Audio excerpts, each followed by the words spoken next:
blow your mind with the story of Black Saturday, the moment the Cold War almost exploded.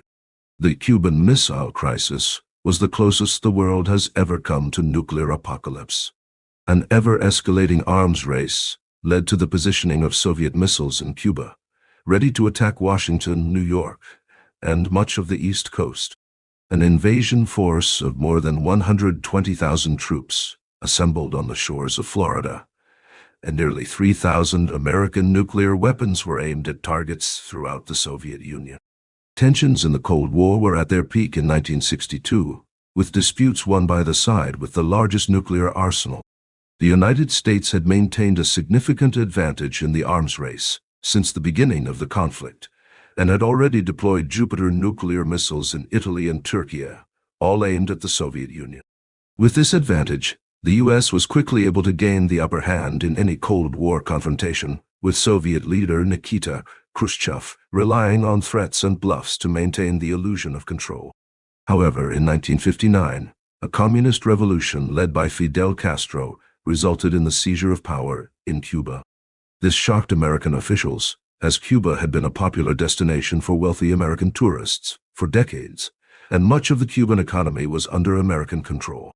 With Castro's rise, American-owned banks, casinos, and coffee and sugar plantations were nationalized. Castro turned to the Soviet Union for help and protection. President John F. Kennedy's coming to power in 1961 increased pressure to deal with the Cuban problem, leading to the launch of the Bay of Pigs invasion in April 1961, just 4 months after taking office. Upon realizing the rise of Fidel Castro and the communist revolution that was taking over Cuba, President John F. Kennedy found himself facing a great challenge. Cuba has always been a country with strong influence from the United States, being a popular destination for wealthy American tourists, and exposing an economy mostly controlled by American companies. Fidel Castro's installation in power drastically changed this dynamic. With the nationalization of US-owned banks, casinos, and coffee and sugar plantations, Kennedy found himself under pressure to act. In this context, the decision to launch the Bay of Pigs invasion in April 1961 was taken in an attempt to overthrow Castro and prevent the advance of communism in the region. However, the result was a true strategic disaster, with the approximately 1,500 Americans trained by the CIA being easily defeated by forces loyal to Castro in a matter of days. Kennedy refused to authorize direct air support for the invaders for fear of being associated with the attack, leading to the mass surrender and international shame that marked the troubled beginning of his presidency. John F. Kennedy, faced with the failed Bay of Pigs invasion of Cuba in 1961, found himself facing an even greater challenge in dealing with the presence of Fidel Castro and his communist regime on the island. The humiliating defeat of the CIA-trained Cuban Americans damaged the United States' international reputation and put Kennedy under pressure to take stronger action. The president faced internal and external criticism for not having provided air support to the invaders during the military operation, resulting in a quick and embarrassing surrender.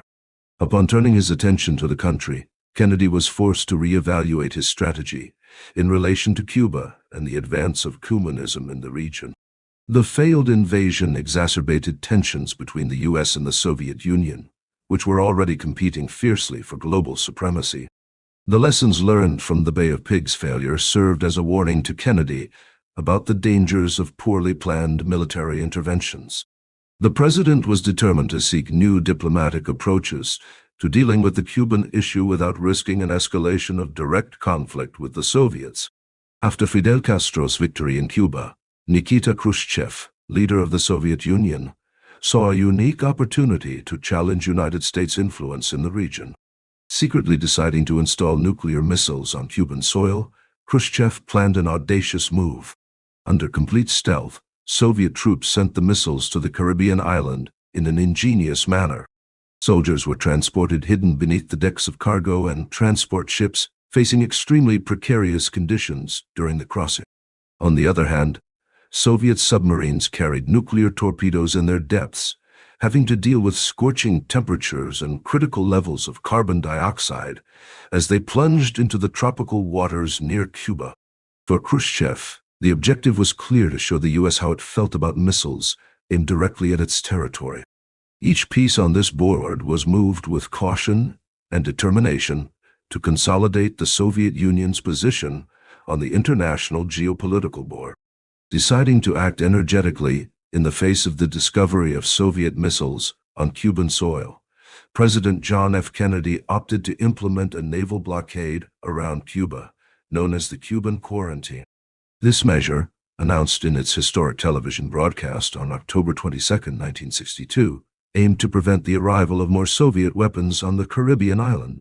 Under the justification of protecting the interests and security of the United States and the Western Hemisphere, Kennedy made it clear that any launch of nuclear missiles from Cuba would be considered a direct attack by the Soviet Union against the United States.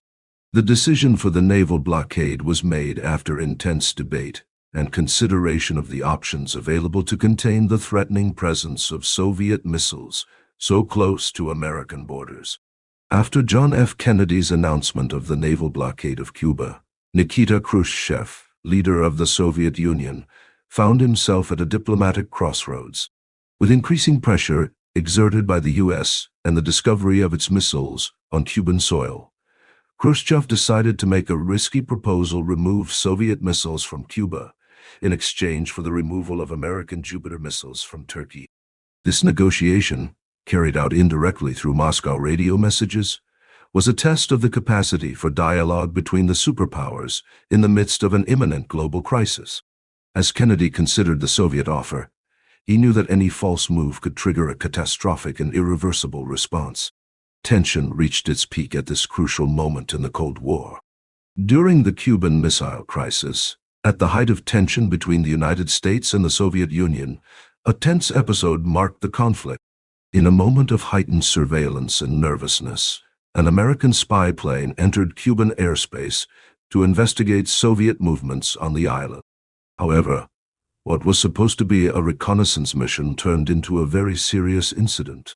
Soviet air defenses identified the aircraft as an imminent threat and, in a desperate move to protect military secrets, launched missiles at the American spy plane. The tension reached its peak when one of these missiles hit the aircraft directly, bringing it down over Cuban territory. The shooting down of the spy plane further inflamed disputes between the superpowers and placed President John F. Kennedy in a delicate situation, pressured to respond to the attack without triggering an all-out war. With the Cuban Missile Crisis reaching its peak and nuclear war imminent, President Kennedy was faced with the challenge of seeking a peaceful solution to avert disaster. Faced with pressure from the military and diplomatic uncertainty, Kennedy decided to turn to diplomacy as a last attempt to avoid conflict. He gathered his closest advisors at XCOM to discuss the options at stake. While the United States was prepared for armed conflict, Kennedy knew that the implications of nuclear war would be devastating and irreversible. After intense debates and considerations, he chose to send a direct message to Khrushchev seeking a peaceful solution for the removal of nuclear missiles from Cuba in exchange for the removal of American missiles in Turkey, thus maintaining the appearance of equality in the concessions made by both parties.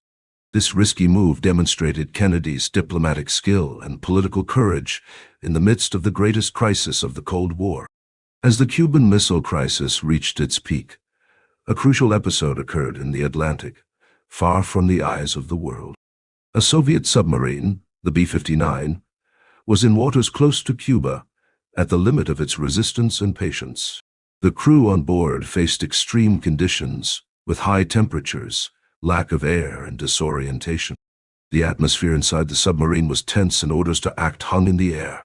Convinced that an all-out war had begun and believing an American attack was imminent, the submarine captain ordered the launch of a nuclear torpedo without the unanimous consent of the entire crew. At this critical moment, a single officer, Vasily Arkhipov, opposed the decision and prevented the launch of the nuclear device.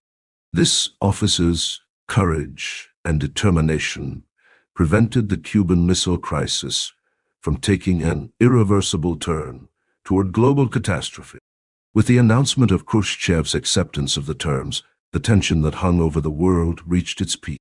The decision to remove nuclear missiles from Cuba, in exchange for the removal of American missiles in Turkey, sealed the fate of the Cuban Missile Crisis. As diplomacy unfolded behind the scenes and delicate negotiations continued, the planet held its breath, aware of the risks of an imminent nuclear conflict. The complexity of international relations and the fragility of political decisions were exposed in all their magnitude at this crucial historical moment. World leaders faced the dilemma between giving in to military pressure and maintaining the delicate balance of global peace. Fortunately, wisdom prevailed over the escalating conflict, and the world narrowly avoided an unimaginable catastrophe, learning valuable lessons about cooperation, dialogue, and leadership in times of crisis. Subscribe to the channel for more historical facts, and be sure to share this video. Let's explore more important moments in history together. The Cuban Missile Crisis changed the course of the Cold War and taught the world powerful lessons about the consequences of nuclear conflict.